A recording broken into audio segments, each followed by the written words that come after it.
예, 네, 입니다. 이민철입니다. 반갑습니다, 선생님들. 반갑습니다. 네, 반갑습니다. 네, 발표 시작하겠습니다. 오늘 드릴 말씀은 중국 이야기인데요. 사실 이게 중국이 좀 조심스럽잖아요. 이게 바이러스의 진원지라는 오명을 지금 쓰고 있고, 그 다음에, 이게 정말 거의 확진자가 이제 거의 제로라고 주장하는데, 거기에도 의문이 많고, 또 며칠 전에는 백신을 개발했다고 해서 여러 사람들한테 지금 복용을 가장 빠른 속도로 하고 있는 그런 상황인데 이것도 또 뭐 여러 가지 다른 말들이 나오고 있습니다. 그럼에도 불구하고 중국은 이 지금 그림에서 보는 것처럼 1월 말에 최고 정점으로 치닫기 시작해가지고 3월까지 엄청난 숫자로 선두를 달리다가 현재는 지금 전체 이게 그림을 보면 현재는 굉장히 뭐라 그럴까요? 안정된 그런 상황을 보이고 있는 반면에 전 세계가 팬데믹 상황에 빠져 있는 그런 상황입니다. 아래 그래프를 보시면 왼쪽 그래프가 전 세계 확진자 수 추이입니다. 9월 초까지 자료인데요. 이렇게 계속해서 상승하고 있는 반면에 오른쪽에 있는 그래프는 중국의 확진자 수 추이입니다. 그러니까 1월 말에 급격히 늘기 시작했다가 3월 초에 최고를 치고 대체로 3월 말이 되면 거의 안정된 상태에 가고 현재는 이렇게 매우 안정된 추이를 계속 보이고 있는 것으로 일단 통계상으로 나타나고 있습니다. 그래서 과연 중국은 이런 안정된 상황을 어떻게 해서 가능했을까 하는 그런 의문을 또는 궁금증을 불러일으키는데요. 뭐 그런 측면에서 이제 찾아보니까 이게 생각보다 환자를 치유하는 과정에서 이른바 동의학의 방법들이 매우 중요한 역할을 했다는 것으로 지금 밝혀지고 있고 그것을 기반으로 해서 많은 지금 뭐랄까 동의학적인 치료 방법이 매우 고무되고 있는 그런 상황에 있는 것 같습니다. 그 다음 자료는 후유증에 관한 이야기입니다. 최근 아직 세계 각국은 아직 이 후유증에 대해서는 건드리지 못하고 있는 상황이지만 이미 회복된 환자들의 후유증 문제가 탈모, 고열, 오한 등등 많은 후유증이 문제가 되고 있습니다. 그래서 이 문제에 관해서도 중국은 많은 관심을 기울이고 이에 대한 치료를 또 하고 있는 것으로 거기에서도 역시 동의학적인 방법론들이 매우 중요한 역할을 하고 있음을 볼 수가 있습니다. 그 다음 페이지인데요. 여기 지금 보시는 내용은 대체적으로 어떻게 이 과정에 개입했는지 하는 것을 요약적으로 설명드린 건데요. 그 1월 24일이 바로 구정 전날입니다. 그냥 중국도 그렇고 우리도 그렇고 음력 설날을 기준으로 1월 20, 그러니까 양력으로 1월 24일에 폭발적으로 증가할 가능성이 보이면서 이른바 기동대를 구성을 합니다. 그래서 특별회의를 통해서 일종의 우한에 파견하는 기동대를 구성하기로 긴급 결의를 하고 1월 50, 바로 그 다음 날인 1월 25일에 전국 각지에서 특히 북경, 상해 등을 중심으로 전국 각지에서 기동대가 구성이 됩니다. 그러니까 별도 부대가 구성이 되는 거죠. 국가중위의료대라는 이름으로 구성이 되는데요. 이 구성에서 중요한 위치를 차지하는 것이 이제 이른바 중의사들입니다. 그래서 이들이 이제 1월 24일 회의에서 중위의료대를 구성하자, 빨리 파견하자 하는 제안도 스스로 하고 그리고 바로 그 다음날 여러 지역에서 별동대를 구성해서 보내게 됩니다. 그래서 1월 25일부터 대개 한 2월 중순까지 5차례에 걸쳐서 중위의료대를 구성해서 우한으로 파견하게 되는데요. 대개 약 물론 이제 다 의사는 아니고요. 간호사 등 포함해서 물론 서양의사도 포함됩니다. 그래서 약 5천 명의 의료진이 우한에 파견됐다고 합니다. 그래서 여기는 중의사뿐 아니라 서양의사, 특히 호흡기계 및 감염병, 전염병 전문의들이 이곳에 이제 이 역할에 이제 앞장서서 그래서 거의 뭐 일종의 투쟁을 하듯이 앞다투어 우한으로 몰려갔다고 합니다. 그래서 이것을 통해서 대체로 3월 말 현재 오른쪽 중간쯤에 표가 하나 있죠. 약 7만 5천 명 가량의 확진자 가운데 중의학적 방법론의 치료를 받은 사람이 대체로 90%를 넘는 그런 것이라고 합니다. 그래서 그 과정에서 여러 가지 이제 시행착오를 겪으면서 어떻게 치료할 것인가 하는 것들이 아까 말씀드린 중의사들 중에서 이른바 원사라고 하시는 분들이 있습니다. 그러니까 최고의 중의사들이죠. 이분들이 후방에서 또 논의를 하면서 안을 만들기 시작하는데요. 그래서 여러 차례 이제 안의 변화를 겪다가 3월 3일 거기 보면 제7판 신형 코로나 폐렴 진료 가이드라인이라고 하는 것이 이제 1판부터 지금 7판까지 오는데요. 제3판부터 중의학 치료가 이 진료 가이드라인에 들어가기 시작합니다. 그리고 7판에 오면 대체로 그 윤곽이 마무리된 그러니까 완성된 가이드라인을 만들게 되고요. 그리고 같은 날 중국 진구학회가 그 아래 보면 신형 코로나 바이러스의 침구 개입에 대한 지도 지침, 그러니까 가이드라인을 제시하는데 이게 2판입니다. 그래서 그 와중에 2월 8일에 1판이 나오고 거기에 이어서 3월 3일에 제2판이 발간이 되는데 이때 이제 침구 치료의 기본 윤곽도 완성이 됐다. 일단 이렇게 보고 있는 것 같습니다. 나중에 이제 뒤에서 그 자세한 내용을 보기로 하고요. 다음 페이지 넘어가요. 그래서 이 과정에서 전국 각지, 특히 우한을 중심으로 다양한 활동들이 있는데요. 이 자료를 이렇게 제가 올려둔 것은 어떤 활동들을 했느냐 하는 것을 몇 가지 잠시 참고로 볼 만한 것들이 있는 것 같아요. 그래서 그 보면 호남성의 경혈 잡는 법의 비디오 제작, 그리고 이것을 발표해서 보급한 것. 그러니까 대중적으로 쓸 수 있다는 그 이야기를 하는 거죠. 그 다음에 여러 관련 기업들, 그 다음에 단체들도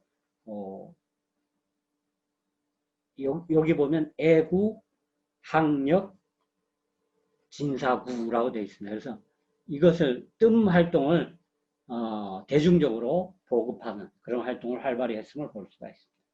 그다음 그 아래도 뭐 여러 가지 다양한 매뉴얼을 제작해서 배포한 그런 활동들이 나와 있습니다. 그 다음 페이지도 역시 이어지는 건데요.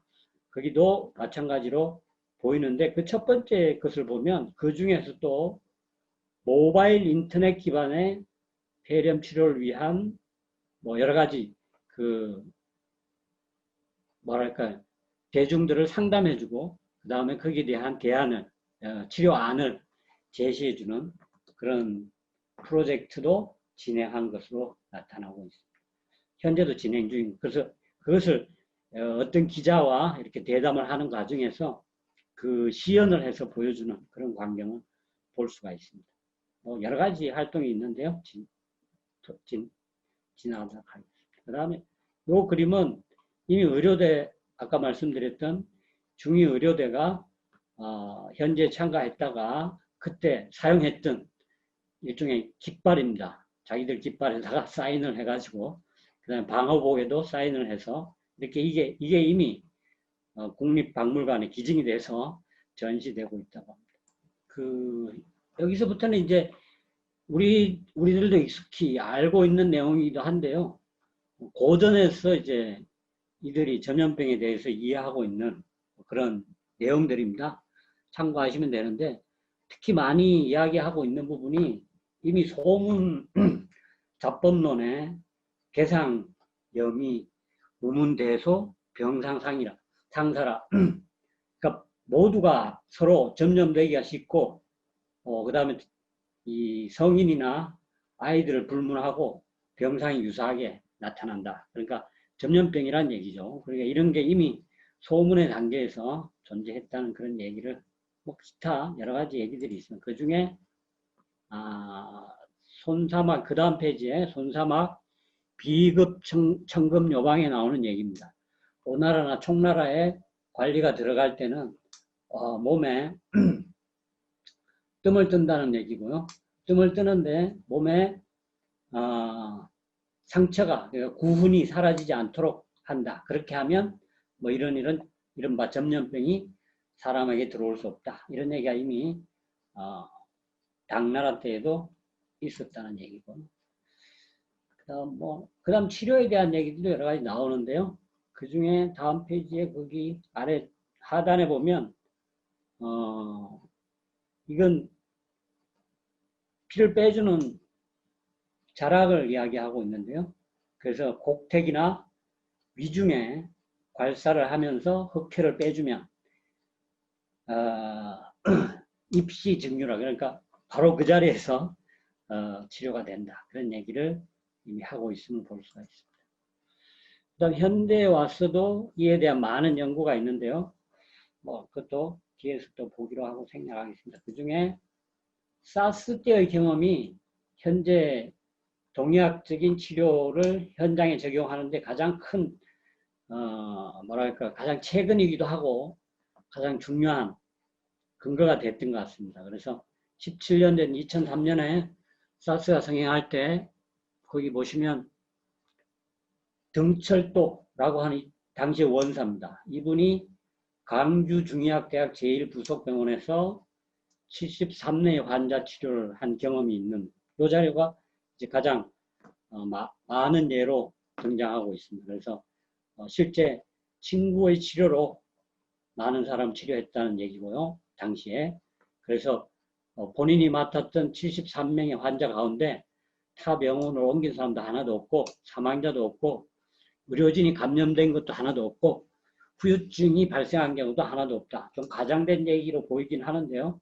어쨌든 그래서 위에 4개의 제로라고 표현한 것이 그 내용이 되겠습니다. 그런 결과를 얻었다는 것이고, 이분의 제자가 추욱이라는 교수, 현재 이번 코로나 대응에서 현장에 가서 역시 그 스승의 길을 이어서 뒤에서 다시 보겠지만요, 4개의 제로를 달성했다. 그런 얘기를 하는데, 이 당시에 이분 밑에서 사스 치료를 함께 공부했던, 보고 따라했던 그런 분이었고, 그 다음에 그 다음 중간에 보면은 지난 1월 말 우한으로 긴급 파견된 장백래, 황록이, 동소림, 유청천 뭐 이런 원사들, 이들도 전부 당시 사스 때 환자 치료에 참가했던 사람들이고, 이들이 이제 그 당시의 경험을 기초로 이번에도 큰 역할을 한 것으로 이렇게 보고 있습니다. 다음 페이지 넘어가겠습니다.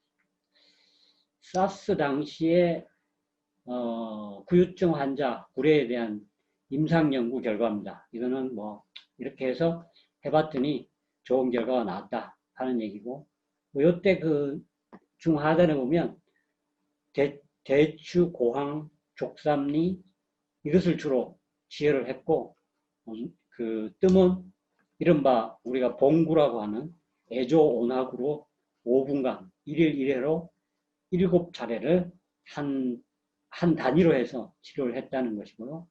그 다음에 당시에도 양방에서 영양지원, 산소호흡기, 그 다음에 항감염, 이른바 항생제, 면역증강제나 호르몬 이런 것들도 함께 활용했다. 이렇게 얘기하고 있습니다. 그 다음 뒤에는 생략하겠습니다. 다음 넘어가겠습니다.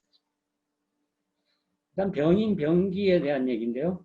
이들이 주장하고 있는 여러 가지가 있는데 그 중간에 보면 굵은 글씨로 습동력 또는 한습력이라고 대체로 정의하고 있습니다. 그래서 그 학자에 따라서 습독을 중시하는 쪽도 있고 한습이라고 하는 표현을 중시하는 쪽도 있습니다. 그래서 조금 차이가 있다고 하는데 하여간 그렇게 보고 있다는 말씀입니다. 그 아래 하단에 박스를 보면 그 사망한 환자를 해부해 보면 그 이야기를 보면 이제 잘 알 수가 있습니다. 폐포에 폐간질의 변화가 나타나고 림프세포가 현저히 감소하고 면역계통의 손상이 보이고 그다음 비장이 축소되어 나타나고 혈관 내 다수 혈전이 나타납니다. 이게 사실은 다장기 부전으로 이어지는 가장 중요한 메커니즘 중에 하나인 것 같습니다. 그 다음에 심근세포의 변형, 괴사, 안신 등의 다장기의 손상 이런 것들이 나타나는 것을 보인다. 이렇게 이야기하고 있습니다. 그러니까 대체로 이 내용을 보면 이 병이 폐로부터 시작해서 다양한 장기들로 어떻게 전화 발전해 가는지를 볼 수가 있습니다. 기타 다른 내용들은 나중에 자료로 참고하시기 바랍니다. 넘어가겠습니다. 이 그림은 폐섬유화를 사진으로 우리가 한번 확인해 두는 것이 좋을 것 같아서 그림을 옮겨왔습니다. 이게 상단에 있는 그림은 처음 입원했을 당시에 그 1월 16일이라고 써놓은 그 글씨에 살짝 보면 폐섬유화가 나타나고 있는 걸 볼 수가 있습니다. 그런데 그 아래 그림에서 1월 22일에 6일이 지난 후에 사진에서는 폐섬유화의 정도가 훨씬 더 진행된 것을 볼 수가 있습니다. 그래서 이 사진에 의한 진단에서는 이런 영상의 변화를 주목하면서 보는 것이 아닌가 이렇게 이해할 수 있습니다. 다음 이번엔 병기인데요. 뭐 앞서 말씀드린 결국 위에 보면 습독사기 또는 한습사기가 결국 줄이 코, 입을 통해서 침범한다는 얘기고요. 그 다음에 첫 번째로 폐를 범하고 이어서 비, 위, 대장을 상하게 하고 심해지면 역전하여 이렇게 표현하고 있습니다. 심포 또는 간신을 손상시킨다. 그러니까 앞서 말씀드렸던 내용, 그러니까 병의 변화 발전의 과정이 이렇게 나타난다는 것이고요. 그리고 이 외사가 습독울폐로 진행되고 그렇게 되면 장기 울폐로 발전할 수 있고 그러면 습독, 열, 폐, 골, 탈 여러 가지 형태로 나타날 수 있다. 물론 아래로 가면 병기의 변화와 발전이라고 나오는데요. 거기 보면 그러나 이제 결국은 환자의 우리가 표현하는 걸 보면 정기의 상태, 체력이죠. 내가 기초 체력의 상태나 그다음 환자가 가지고 있는 기저질환의 상태 등에 따라서 다양한 형태로 변화되기도 하고 발전한다. 뭐 이렇게 이해하실 수 있을 것 같습니다. 마지막에 보면 그래서 대체로 이 질병은 전염병이고 그리고 문제는 내부 장기를 손상시킨다는 것이고요. 특히 폐로부터 그 다음 습독이 범한 것이고 이건 한습이라고도 표현할 수 있겠죠. 그 다음에 변화의 상태가 급하고 빠르고 대체로 일관된 그러니까 어느 경우에나 유사한 그런 증상을 보인다. 이렇게 요약할 수 있겠습니다. 다음. 복잡성은 앞에서 말씀드린 대로입니다. 그러니까 환자의 질환의 상태라든가 정기의 상태에 따라서 다양하게 표현될 수 있다. 그런 얘기입니다. 넘어가겠습니다. 이것도 넘어가고요. 그 다음 이들이 강조하는 이른바 여기 중서의 결합이라고 나오는데요. 중국의 이른바 의료체계의 기본적인 어떤 개념이 되겠습니다. 그러니까 이른바 동의학과 서양의학을 결합한 시스템을 어떻게 보면 가장 이렇게 뭐랄까요, 가장 특징적으로 중국 의료 시스템의 특징이다 이렇게 말할 수 있는 대목입니다. 그래서 이것을 이런 가운데에서 이제 중의학적인 동의학의 치료가 중요한 의미를 갖는다 이런 얘기인데 이른바 이제 전통적으로 우리가 이해하는 거 연결시키면 미병은 선방하고 미리 방어하고 기병은 방변한다. 그러니까 더 발전하지 않도록 막아준다. 그런 얘기가 되겠죠. 그래서 효과를 말한다면 질병의 초기 증상을 개선시킨다 하는 것이고, 그 다음에는 중증으로의 전환을 저지한다 하는 것이고요. 그 다음에 질병의 경과를 단축하고 치료의 질을 높인다. 그 다음 환자의 삶의 질을 개선한다. 이런 식으로 그 특징을, 그러니까 이런 성과를 거두었다고 그들은 주장하고 있습니다. 약은 빼고요.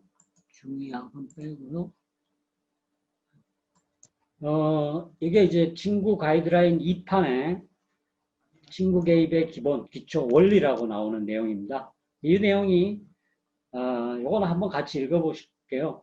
대체로 굉장히 잘 써진 일종의 압축적으로 잘 써진 문장 같아요.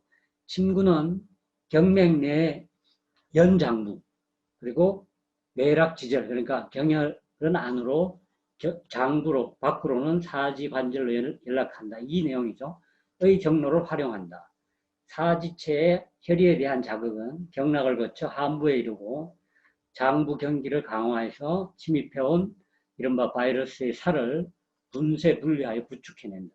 동시에 경기를 부활하여 장부 자체의 보호 능력을 향상시켜 역독에 의한 장기 손상을 완화한다. 이렇게 가장 압축적으로 요약해주고 있습니다. 그 다음에 장부 경맥 변증을 통해 주혈을 중심으로 임상 증상에 따라 적절히 가감하고 희혈은 적게 하고 그 다음에 정묘하게 한다는 원칙을 존중한다. 그런 얘기입니다. 그 다음에 각 환자의 상황에 따라 이른바 친구라고 하는 것이 간단하고 편리하고 안전하며 유효하다라는 원칙에 의거해서 치료에 적절히 선택을 한다는 거고요. 그 다음 친구 실시의 조건을 잘 정리해서 임상 각 단계에서 친구 자격이 잘 발휘되도록 노력한다. 이렇게 압축적으로 이야기해주고 있습니다. 그 다음 임상 치료 기간에 친구와 약을 병용하고 친구가 그걸 통해서 친구가 상승 효과를 발휘할 수 있도록 한다. 회복기 환자의 재활에는 친구의 최대한 핵심적 역할을 부여하도록 합니다. 우리는 친구를 주체로 한 신형 코로나 감염증의 재활, 외래시설의 설립을 제안합니다. 그러니까 추가적으로 회복기에 대한 대응도 얘기하고 있습니다. 다음 신경조절에 의한 폐 기능의 개선, 그 다음 선천 면역의 조절, 그 다음 항염증, 염증 유발성 인자의 밸런스 조절, 미주신경 콜린 작동성 항염증 경로의 활성화 등 지금까지의 친구 연구에서 제시된 성과를 흡수하고 호흡기계의 조절이나 염증에 의한 폐 손상의 회복작용에 대한 연구 성과를 통합한다. 이렇게 이야기합니다. 이 내용은 음미하면서 다시 한번 잘 생각해 볼 만큼 압축적으로 잘 정리된 글인 것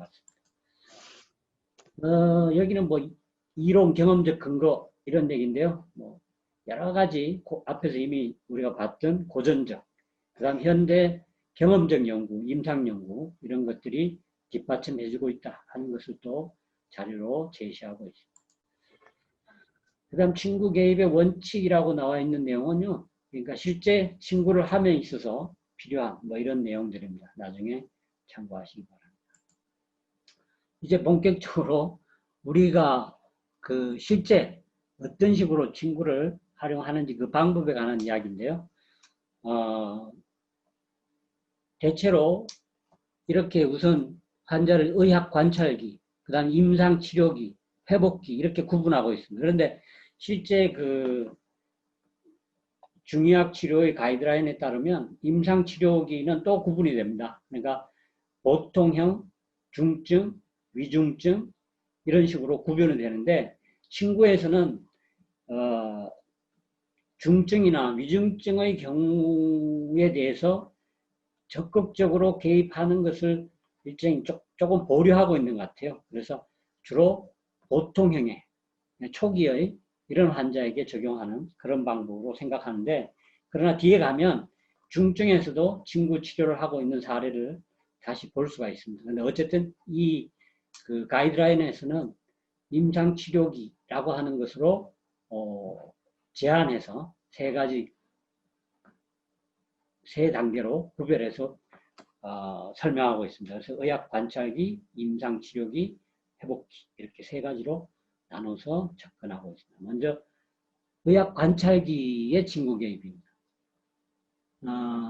이때는 역시 관찰 아직 이제 발병이 확정이 되지 확정 환자 이른바 우리가 확정 환자라고 할 수 있는 이전 단계 의심이 되는 단계 그러니까 일종의 예방기라고 할 수 있겠죠.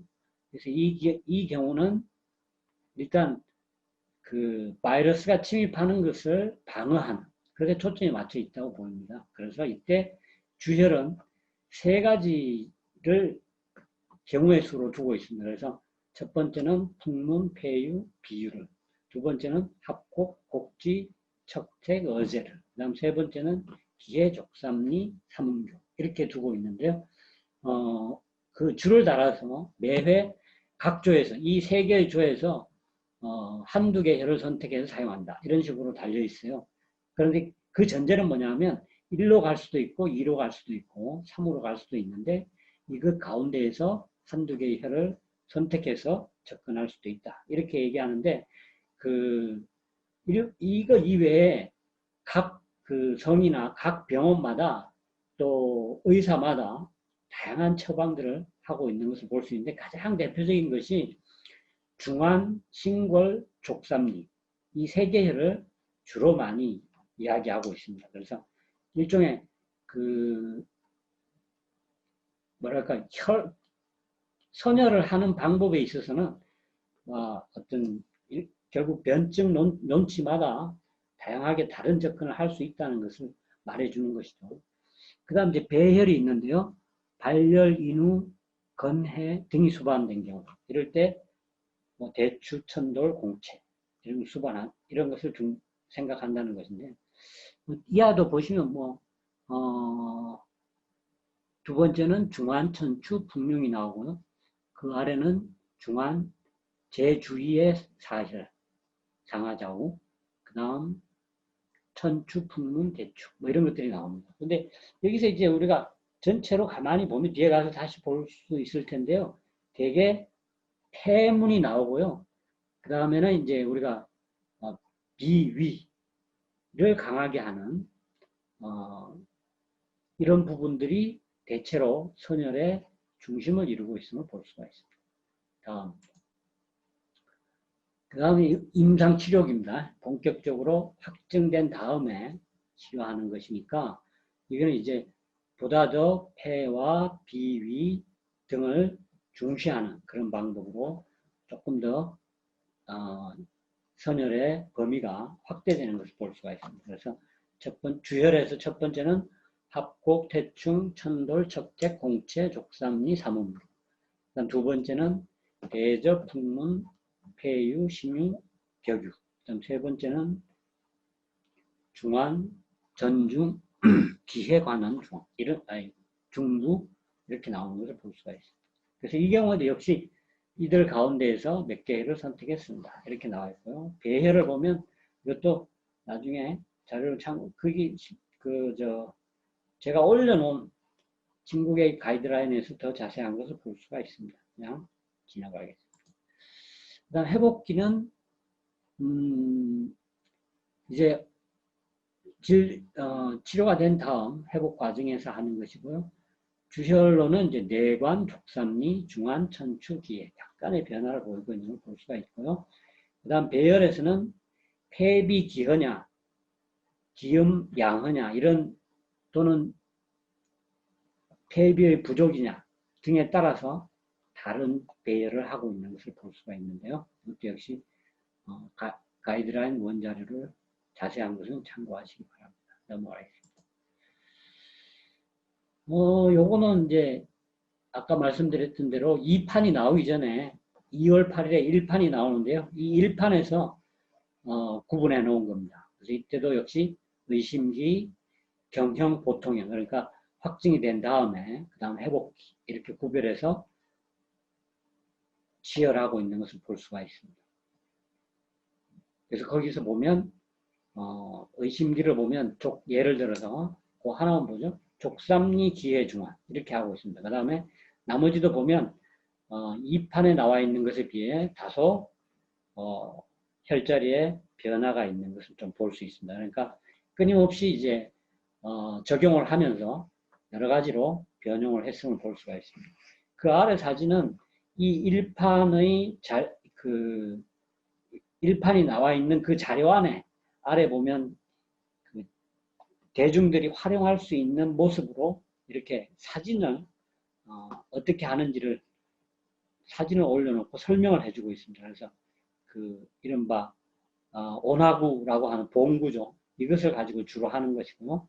그 다음에 상구입니다. 이것으로 상구를 활용한다거나 또는 주머니를 우리가 소금 주머니 또는 팥 주머니 이런 것이 되겠죠. 이런 것을 활용하는 이런 방법을 쓴다고 대중들이 볼 수 있도록 이렇게 해놓고 있습니다. 다음.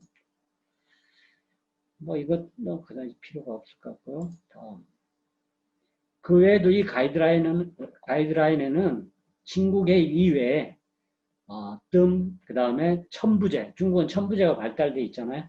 그래서 뜸 대신에 약물 첨부제를 붙이는 것, 그 다음에 경혈추나, 그 다음에 기공, 그 다음에 기분전환이라고 되어 있는데요. 그러니까 이른바 정신적인 안정, 그 다음에 족욕, 훈세라고 나와 있습니다. 그러니까 끓여서 족욕을 하거나 또는 훈증을 통해서 그것을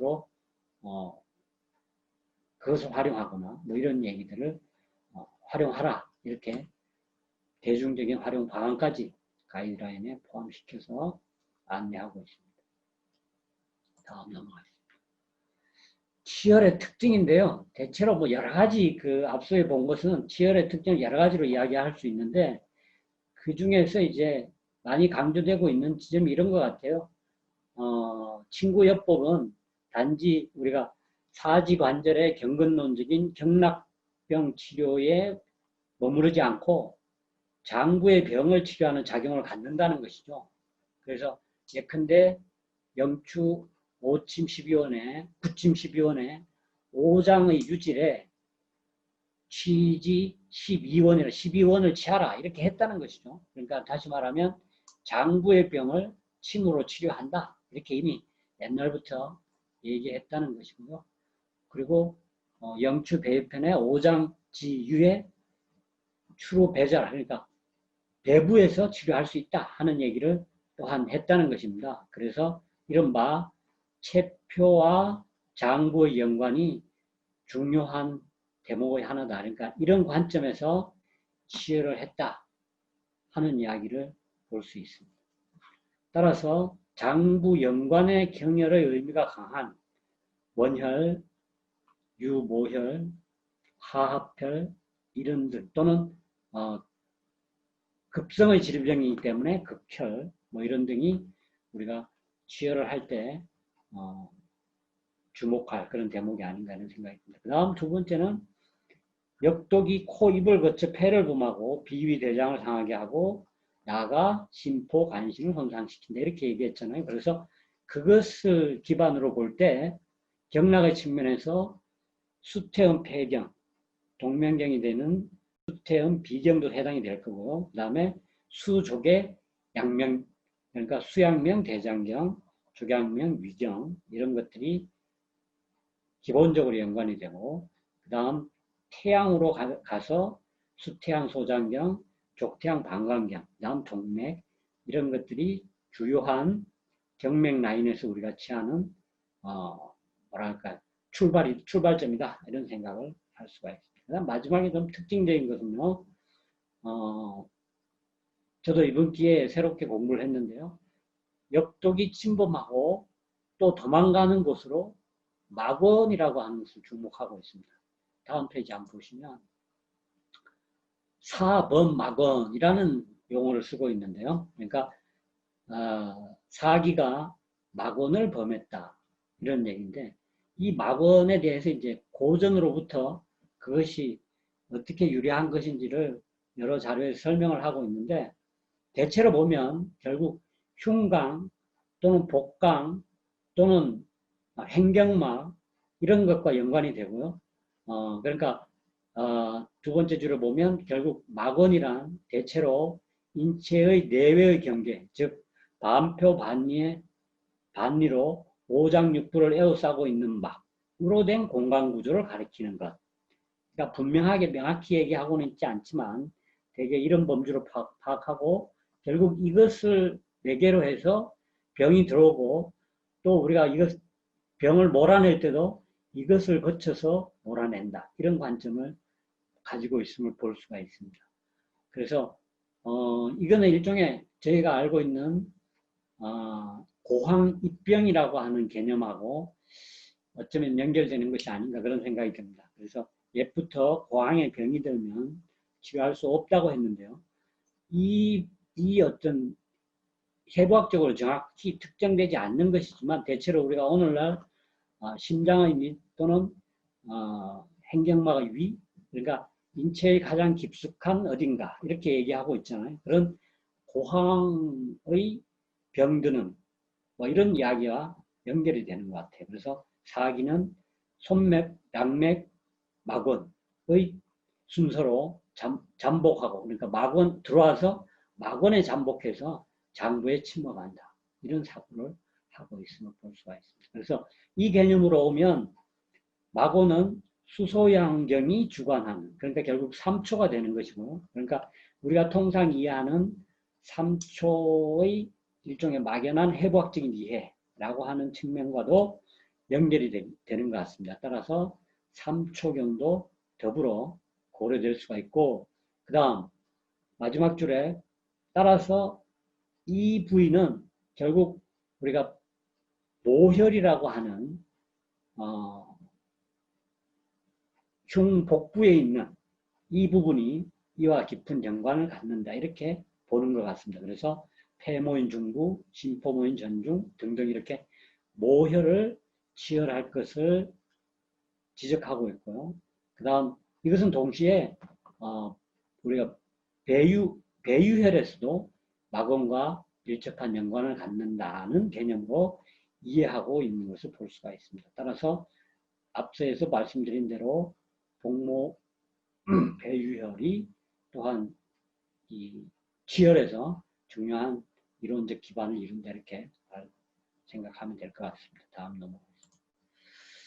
그 다음 병렬 선택의 아이디어에서 이것도 일일이 말씀드리기 지금 너무 시간이 많이 가죠. 그래서 뭐 그냥 참고만 나중에 자료로 대신할게요. 사기를 몰아낼 때, 그 다음에 폐 호흡의 기능을 개선할 때, 그 다음에 아까 앞에서 봤던 막원의 조절, 그 다음 부조 정기, 그 다음 보양 원기, 그 다음에 위장 기능의 조절, 뭐 이런 등의 개념을 가지고 그러니까 병이 변화 발전함에 있어서는 다양한 양태로 환자에 따라 다르게 나타나므로 이런 치열의 아이디어를 가지고 접근하면 다양한 병태에 다양한 접근을 할 수 있을 것이다 이렇게 이야기하는 대목으로 봅니다. 다음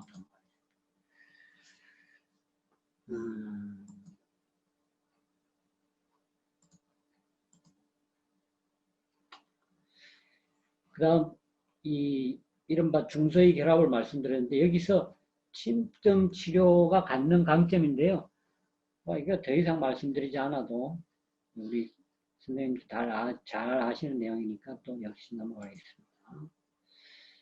이거는 이제 침술의 효과 기전에 관한 현대의학적인 연구입니다. 그러니까 이것도 이제 오늘날 글로벌리 많은 연구가 이루어지고 있는데요. 그 중에 여기 지금 나와 있는 내용은 중국에서 연구된 것들만 제가 여기 이제 일정하게 정리를 해둔 건데요. 왼쪽 하단에 보면 항염증 효과를 대표적으로 크게 꼽고 있습니다. 그 다음 면역력의 제고 및 조절, 그 다음 국소 미세순환 및 림프순환의 개선, 그 다음 염증성 인자 폭풍, 그러니까 이른바 사이토카인 폭풍의 억제, 그 다음 자율신경 조절로 폐 및 장기의 기능 개선, 그 다음 전체적으로 신경 내분비 면역 네트워크의 조절 이런 것을 통해서 결국 우리가 말하는 위에 보면 정기 존내, 사 불가간, 그러니까 몸 안에 정기를 잘 유지하고 지키면 사기가 간섭할 수 없다라고 하는 이른바 면역을 항염증 및 면역력 제고를 통해서 치료가 가능하다. 그런 얘기를 하고 있는 오른쪽 하단에 있는 내용은 보다 자세히 이런 내용들을 통해서 이른바 효과를 올린다. 그런 내용이 되겠습니다. 자세한 내용은 아래 논문들을 참고할 수 있습니다. 이거는 이제 항염증 효과에 대한 보다 좀 세부적인 이야기인데요. 그냥 넘어가도록 하겠습니다. 항염증 효과가 그만큼 탁월하다. 그런 얘기를 하고 있습니다. 그러니까 친구의 위력을 설명해 주고 있습니다. 이 내용도 실제 이제 여기서부터는 현장에서 친구가 얼마나 위력을 발휘했나 하는 것을 보여주고 있는데요. 이 각각 개별적인 사례는 일일이 말씀드리자면 너무 사례들이 많아서 거기 보면 그 아래쪽에 보면 전형 사례라고 해서 두 가지 예가 있는데요. 하나를 보면 56세 여성이 45일간 그러니까 처음 입원할 당시에부터 해가지고 그러다가 확진 판정을 받고 나서 서양의학의 대중치료를 받다가 잘 안 돼서 내신산병원, 그러니까 요게 이제 그 기동대들이 가서 병동을 장악하고 중약 치료를 한 그런 병원입니다. 이 병원으로 옮겨서 중약 복용을 하고 그 다음에 일부 서양 약물의 대중치료도 하면서 침뜸을 함께 겸해서 3월 13일 그러니까 본격적으로 2월 8일에 확진 판정 받고 나서 3월 15일 여기 날짜가 정확히 안 나오는데요. 그 동약 치료를 본격적으로 한 다음에 3월 13일에 PCR 검사를 했더니 음성이 나오고 결국 퇴원했다. 이런 사례를 얘기하고 있습니다. 그 밑에 사례가 하나 더 있고 넘어가죠.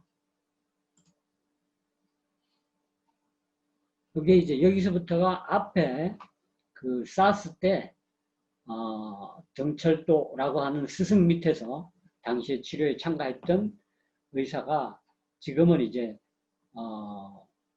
팀장급이 돼가지고 광동팀이 돼서 거기 보면 내신산병원의 감염상과 C6동을 맡아서 치료에 임했다. 그런 얘기가 나오는데요. 그때 이제 추욱이란 쪼우수라고 하는 팀장이 이제 그런 일을 이 병원에서 활약을 했다. 그런 내용입니다. 그래서 3월 20일부터 3월 29일 병동 폐쇄까지 모두 99명의 환자가 입원했고 중증 환자 20명, 위중증 환자 4명, 가운데 95명이 퇴원하고 65명이 중이약 등 침뜸 치료를 포함해서 치료를 받았다는 얘기고요. 이렇게 해서 치료율 100%, 그 다음 증상 개선율 95.9%, 감염자 0, 사망 0 이런 실적을 달성했다. 그런 얘기를 하고 있습니다. 거기 보면 사스 때의 독특한 경험에 의존, 그것을 이제 기반으로 할 수 있었다. 그런 얘기입니다. 다음 페이지 넘어가겠습니다. 그래서 이것도 이제 그 조수 교수가 치료한 내용에 대한 조금 더 자세한 그런 내용인데요.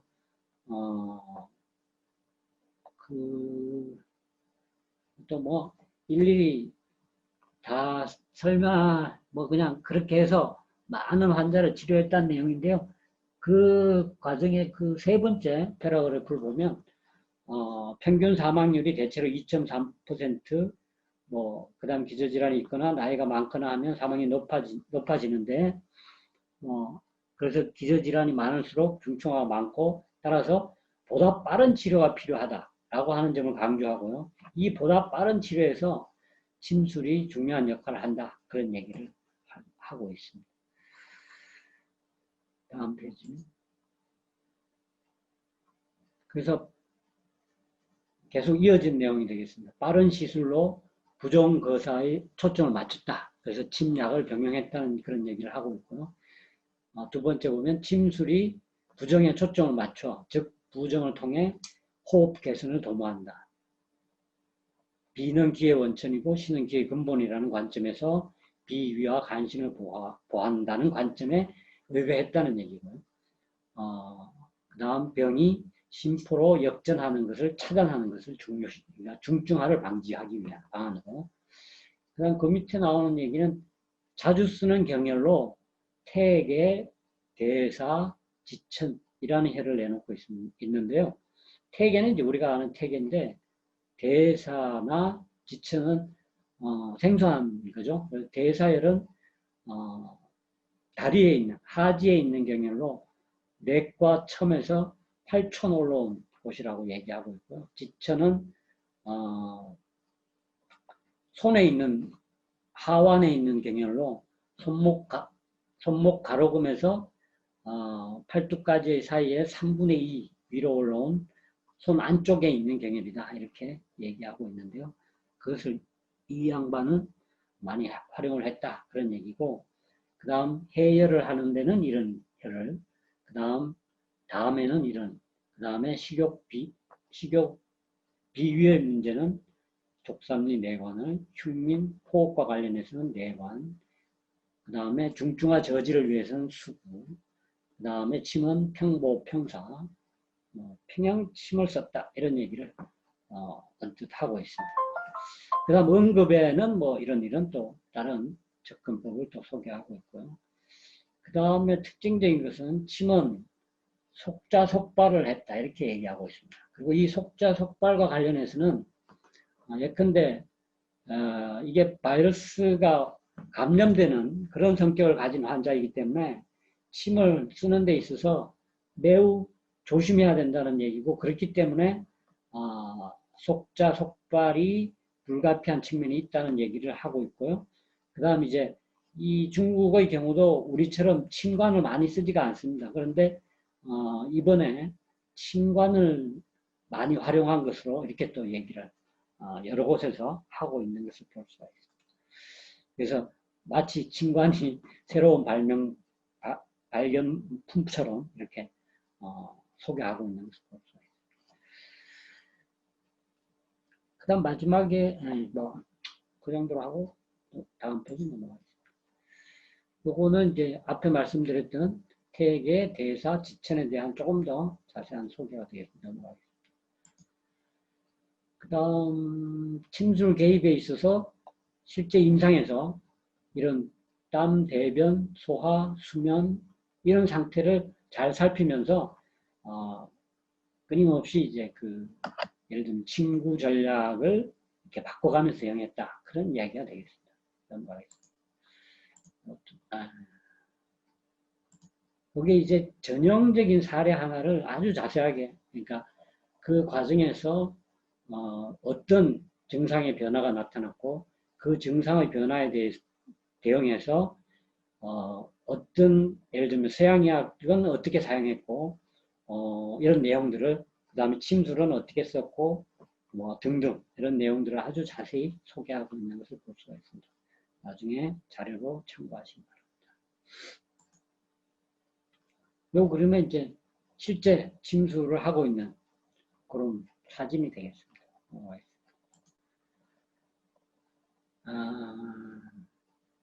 이것도 이제 여기서부터는 이제 뜸 이야기입니다. 그래서 많은 병원에서 뜸이 폭넓게 활용됐다 하는 그런 이야기를 하고 있습니다. 그래서 많은 지정병원에서 폭넓게 뜸이 활용됐다는 거고요. 의심기, 치료기, 회복기를 불문하고 예방과 재활 등 모든 단계에서 뜸이 활용됐다는 것입니다.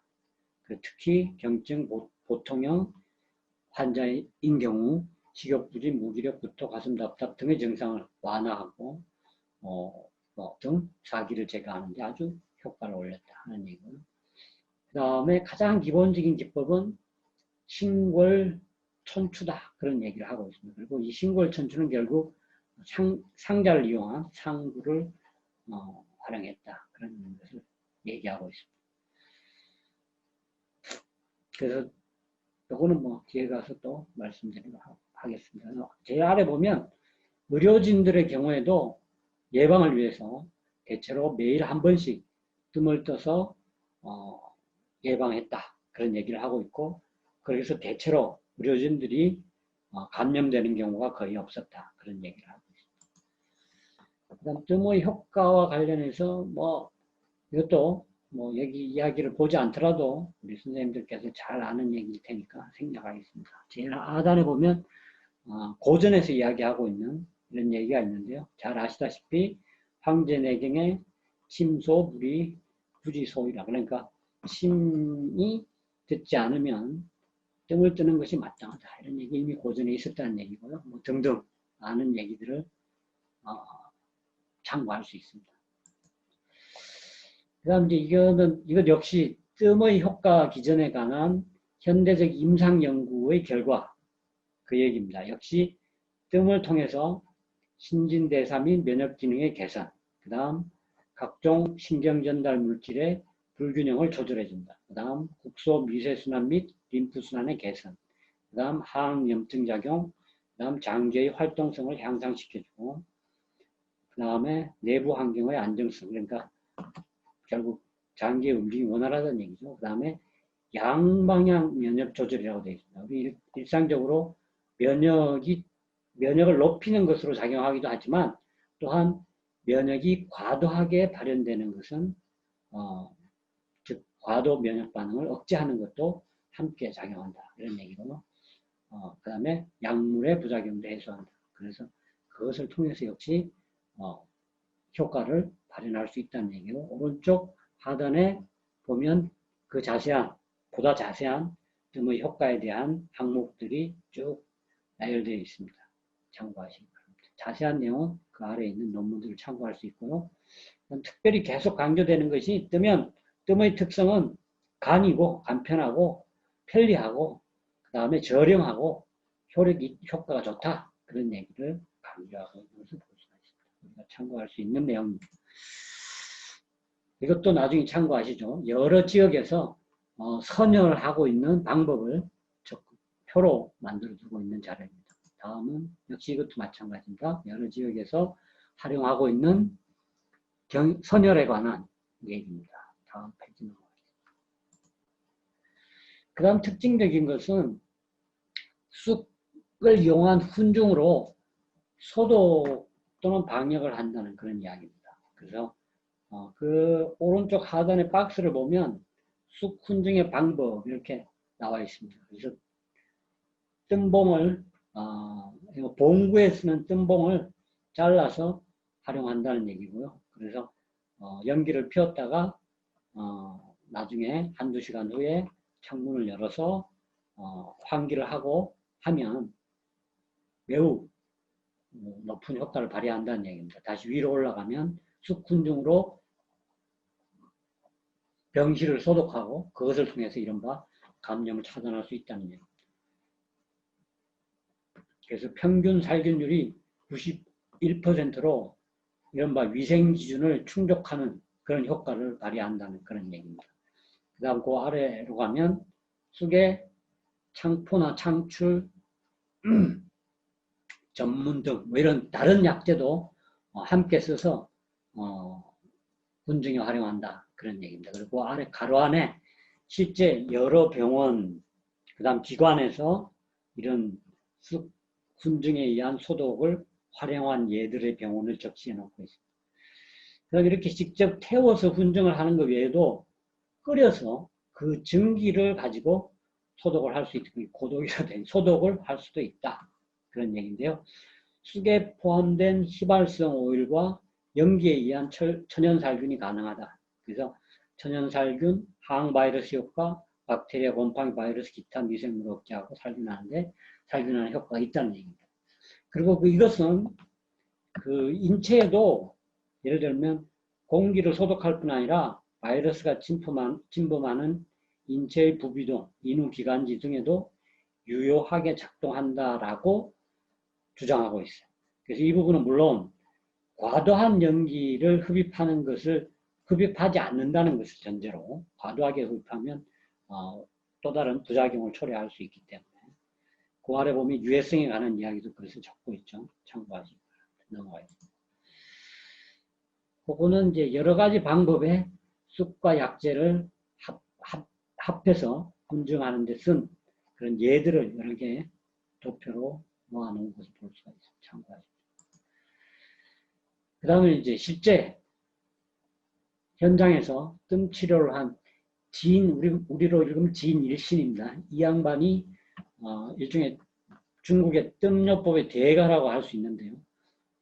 우리가 그 봉구라고 알고 있는 또는 온화구라고 하는 직접구가 아니라 뜸을 이렇게 부위에다가 갖다 댔다가 뗐다 하면서 2, 3cm 거리에서 해당 부위를 뜨겁게 만들어주는 그런 방식으로 하는 뜸을 열민구라고 부르고 있습니다. 그래서 이 열민구의 대가인데요. 그래서 이분이 이제 실제 치료 현장에서 했던 그런 내용을 정리하고 있음을 볼 수가 있습니다.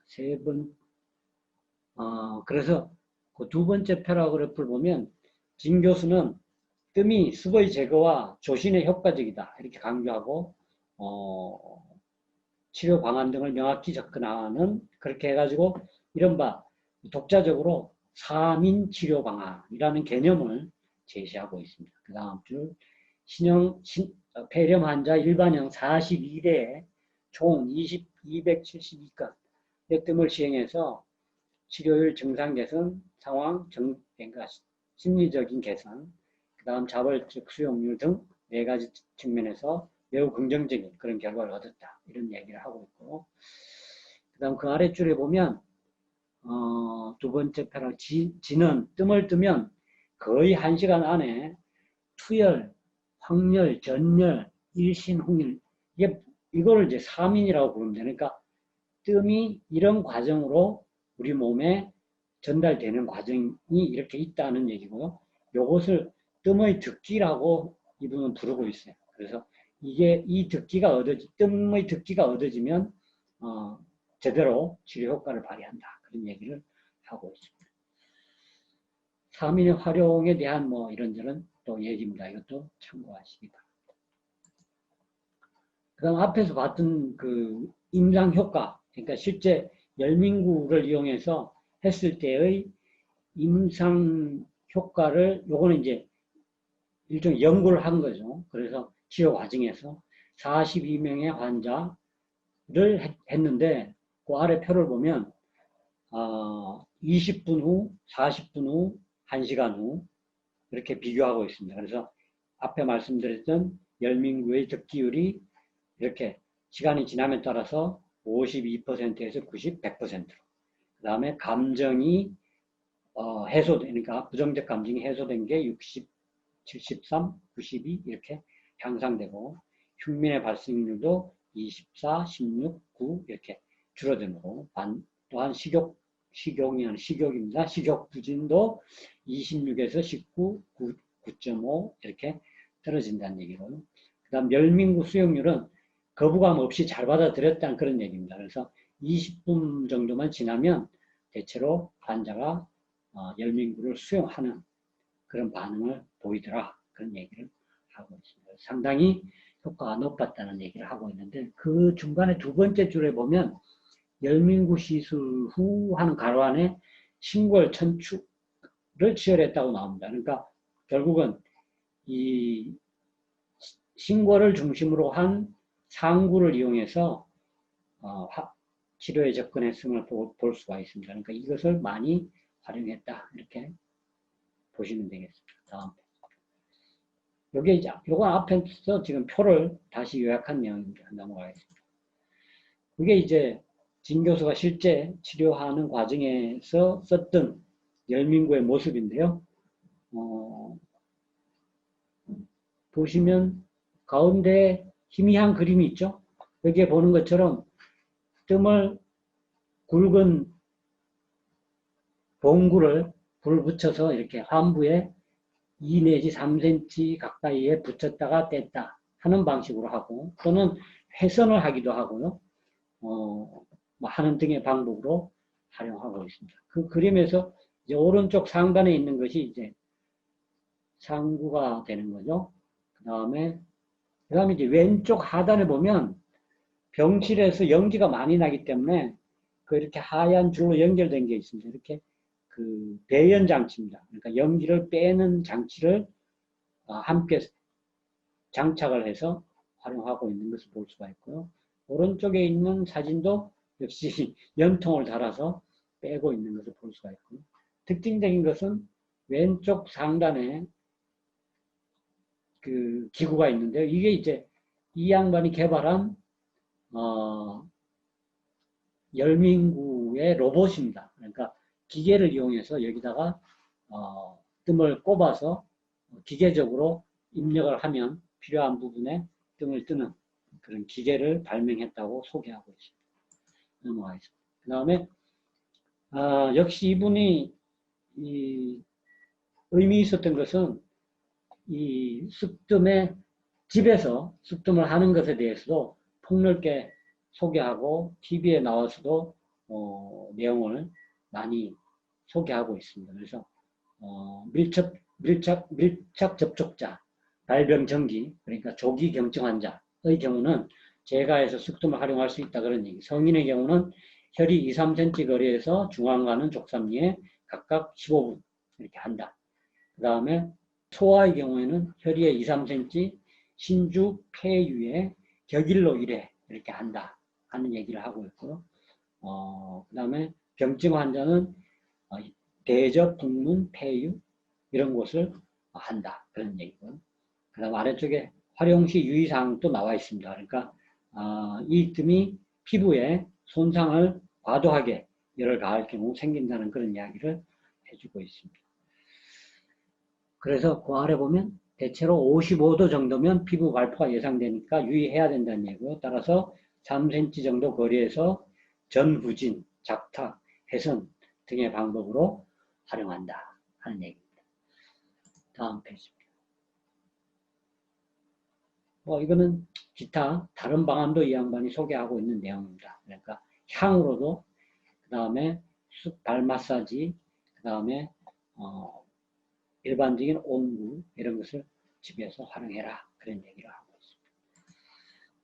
그 다음에 이건 이제 첨부된 내용들 중에 중이기공, 이게 실제 그 의사들이 환자들한테 태극권, 특히 이제 팔당금 뭐 이런 것들을 실제 그 비디오를 보여주면서 환자들로 하여금 하도록 유도하고 함께하고, 그 다음에 그 의료진들도 그 뜸만 뜨는 것이 아니라 이런 기공법을 활용해서 본인의 예방 능력을 키우는 그런 노력을 하고 있는 것을 여러 자리에서 소개하고 있는 것을 볼 수가 있습니다.